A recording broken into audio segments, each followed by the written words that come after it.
Di hampir semua cerita rakyat, Wewe Gombel selalu digambarkan sama. Perempuan berambut panjang, payudara menjuntai, dan suka menculik anak-anak.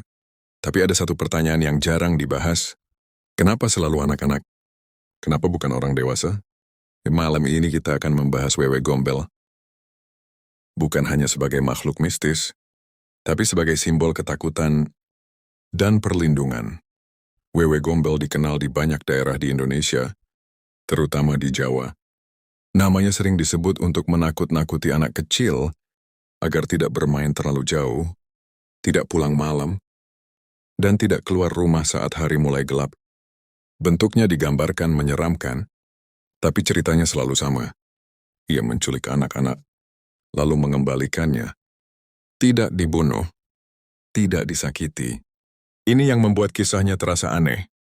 Dalam cerita rakyat, Wewe Gombel digambarkan sebagai perempuan berambut panjang, dengan wajah pucat dan pakaian lusuh.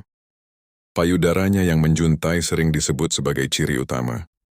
Tapi dalam banyak versi cerita, anak-anak yang dibawanya justru diberi makan, ditidurkan, dan dijaga.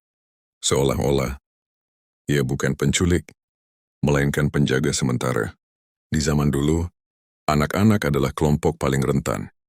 Mereka mudah tersesat, mudah diculik manusia, dan mudah mengalami kecelakaan. Orang tua tidak selalu bisa mengawasi, maka diciptakanlah satu sosok yang membuat anak-anak takut keluar rumah. Bukan untuk menyakiti, tapi untuk membatasi. Dalam kepercayaan mistis, Wewe Gombel dipercaya muncul saat senja hingga malam.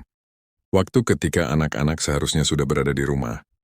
Ia digambarkan muncul di tempat sepi, hutan kecil, kebun, jalan desa, bukan di tengah keramaian. Ini memperkuat pesan, jangan bermain terlalu jauh dan terlalu lama. Beberapa peneliti cerita rakyat percaya, Wewe Gombel adalah simbol dari ibu yang kehilangan anak. Sosok perempuan yang gagal melindungi, lalu berubah menjadi penjaga anak-anak lain. Itulah kenapa ia menculik, tapi tidak menyakiti, lalu mengembalikan. Bukan monster, melainkan simbol trauma dan kasih sayang yang salah arah.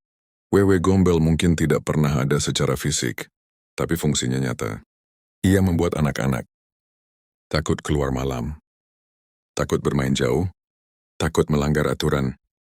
Dan di balik ketakutan itu, ada satu tujuan sederhana, melindungi.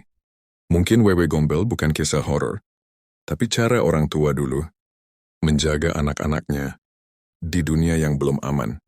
Dan sampai hari ini, namanya masih kita ingat.